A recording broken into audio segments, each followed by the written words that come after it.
Hi guys! So I'm officially 31 weeks pregnant.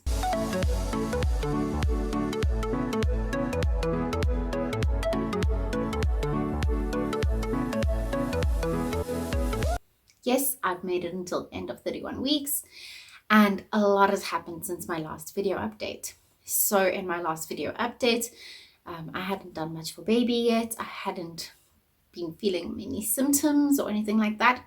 And since then I have had a definite awakening that I'm very pregnant.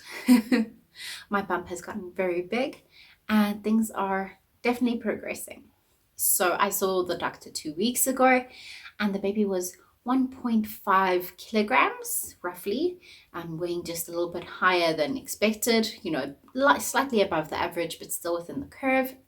But we couldn't see any photos and obviously couldn't get any footage because from now on or from then on, due to coronavirus, if you go to the doctor, especially for your checkups at the gynae, you are not allowed to bring anyone with you. So there was no way of recording or taking photos or anything. It's almost like it's like a smaller, shorter visit. I don't know, it kind of felt that way. Maybe it's because Rudy wasn't there and we couldn't get any good footage to watch of the baby's face. But baby was doing well. On my side, I'm definitely feeling very, very pregnant. I'm battling with breathlessness this last few days. I've got a little bit of sinus that I've had all along, but it's a little bit worse at the moment. I'm also loving milk and craving milk, and I think that definitely is aggravating it. I find that I even take sips of cream. Talking about cravings, I'm really liking eggs. I've been liking it most of the pregnancy. Dairy products, even cream, like as I said, sipping cream sometimes. Drinking milk clean, and even like Tabasco sauce on a lot of different things. So like, yes, this baby is definitely one spicy little girl. She's still a girl. Symptoms wise, I've basically been having quite a few, especially in the last week or so. Let's start with backache, hip pain when trying to sleep. Cannot sleep without my pregnancy pillow. Waking up in the middle of the night to wee, very frequent urination. And when I wake up at night to wee, I'm awake. And then I lie there for like an hour, hour and a half, which makes me tired. Luckily, Monique is basically sleeping through, so that makes life a little easier. But things are still, it's pretty rough. I'm still picking up Monique. Don't really have much of a choice. I'm looking after her for most of the day, trying to do work at the same time, and we're trying to keep the house clean. Coronavirus has really ruined a lot of things for me. It's been very, very hard doing things by myself. Rudy does help when he does get time, but he's got a very strict boss and strict work schedule. And it's a computer job. So he's normally upstairs and I'm downstairs trying to keep Monique entertained and quiet and trying to do work while my daughter's trying to steal my laptop from me. So this is part of the reason why you guys get so little videos, because it's not often that I get a gap like this to take a video. But today I'm going to do it. And I even blow off my hair, which only happens once a week at the moment.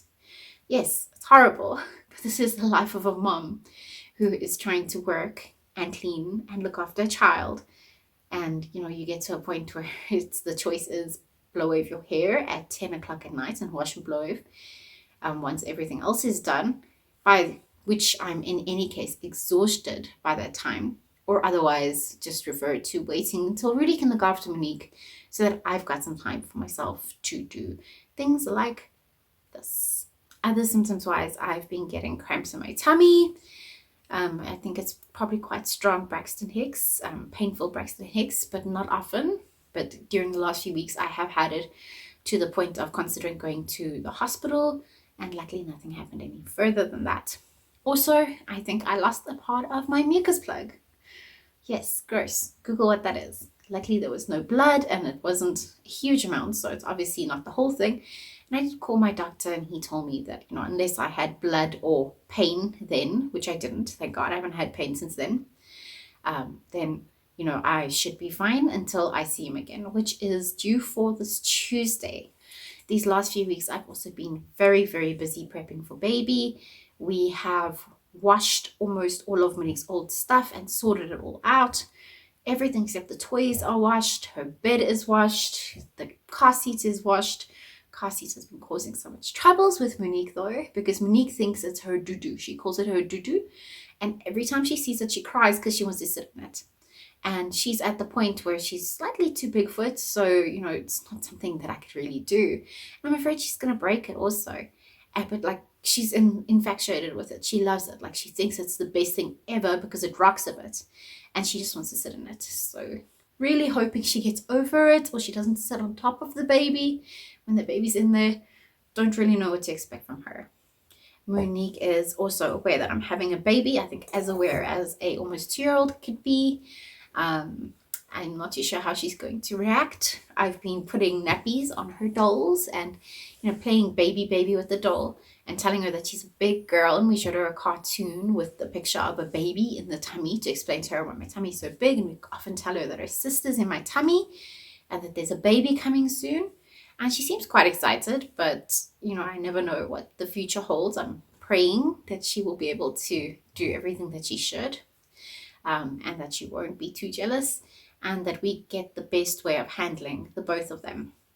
So I also don't know how I'm going to handle the whole thing once the baby is born. I have no idea how I'm going to handle a very busy toddler, the excruciating pain that you get after you've had a C-section in those first few weeks, and a newborn, and I don't know how I'm going to do it all.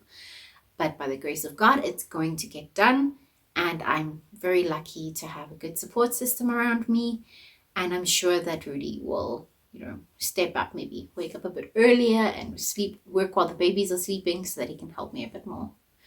Really hoping that God will just give us a way out. I've also been a bit heartbroken about coronavirus and at the photos I'm seeing of people who have given birth recently, they're all wearing masks and all the nurses are wearing masks, and I understand the safety aspect of it, but it's just so different from my first experience. And I don't know what to expect. And I've heard these rumors, and I don't know if they're true, but I've heard rumors that if you go into labor early and you haven't had your coronavirus test the 48 hours before, then they're going to put you in a corona ward, not the maternity ward. And I'm not sure if that's true. I'm going to double check with my doctor, but that's got me quite worried because with Monique, I didn't make it until the end, and I've already lost a piece of my mucus plug, and I'm intensely busy. So there is a chance that I'm going to have this baby earlier, and I'm just not too sure how I'm going to handle it. I don't want to go to the coronavirus hall. As far as I had last heard, if both Rudy and I had done the test 48 hours before we have the baby, so the baby comes then at a scheduled date and we're both negative, it will be the same situation as we had with Monique, where he's welcome to come and visit. And I really do want that. Also don't want to sit. It's not like I believe that, coronavirus is going to kill me and my baby or anything like that. I don't want to be in the ward. Or even if I was in an isolation room where the person before me was coughing everywhere and had a virus that could potentially kill my loved ones, or it could potentially kill someone that I pass it on to. And I mean, even if it's just a cold, you don't want to feel like you've got a cold when you've got a newborn. Imagine coughing after having a C-section. That's going to be disastrously painful. No, that's not going to happen. So I'll confirm it with my doctor, but that's one of the things I'm very worried about at the moment. And if that is the case, I am just going to refuse to pick up Monique at all.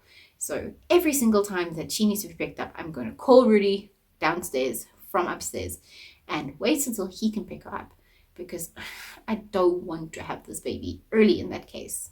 Well, I mean, I don't want to have it early or too early in either case, but I wouldn't mind if it was maybe 36 weeks and the baby could come back, immediately, and we had done the test in time. Then, less time, less strain on my body is kind of what I'm thinking. When he came at 37 weeks, and she was perfect. She was actually big. She did really, really well. And she got a 9 on her APGAR score. So she was definitely ready. I don't know. Let's leave it up into God's hands. So this is what my bum currently looks like from the side, from the front, and from the other side. Big baby bump. So if you're on the journey with me and you're also having a coronavirus baby, let me know, how are things in your area? How are your hospitals? Have you heard anything about, can dad be there? Can dad not be there? Can anyone come to visit? Are you going to go to the maternity ward? Do you need to have tests? Let me know down in the comments below. Until next time, bye.